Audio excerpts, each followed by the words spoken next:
une légende urbaine. Alors non, ce n'est pas moi, ce n'est pas Invader, mais Eddie the Head. Eddie the Head, c'est ce zombie macabre qui va être décliné par le graphiste Derek Riggs sur toutes les pochettes d'albums d'Iron Maiden au fil des années, au fil des décennies. Eddie the Head, c'est un jeu de mots en fait au départ entre le masque en papier qu'on va voir sur les scènes des concerts d'Iron Maiden, mais aussi un jeu de mots avec la prononciation en fait londonienne de certaines personnes du mot The Head, avec le H ou sans le H. C'est un zombie macabre qui est en train, avec sa hachette, de liquider un autre personnage qui est en train de s'agripper sur lui. Et ça devient effectivement le symbole de tous les albums d'Iron Maiden.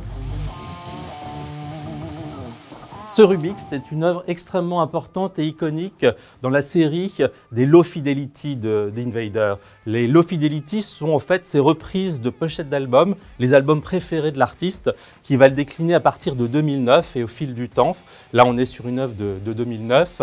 Elle est impressionnante par son impact visuel. Comme d'habitude, sur les Rubik's, Invader joue sur la pixelisation de l'image, sur la façon dont l'œil va reconstituer en cernant l'image représentée, en se concentrant sur elle, évidemment en s'éloignant. Et effectivement, le zombie va progressivement apparaître dans tout son côté macabre, dans tout son côté sanguinolent. Cette œuvre provient de la galerie Lazaridès à Londres, qui l'a présentée à la fin des années 2000. Elle a été achetée par un collectionneur californien qui nous donne le plaisir aujourd'hui de la présenter sur le marché.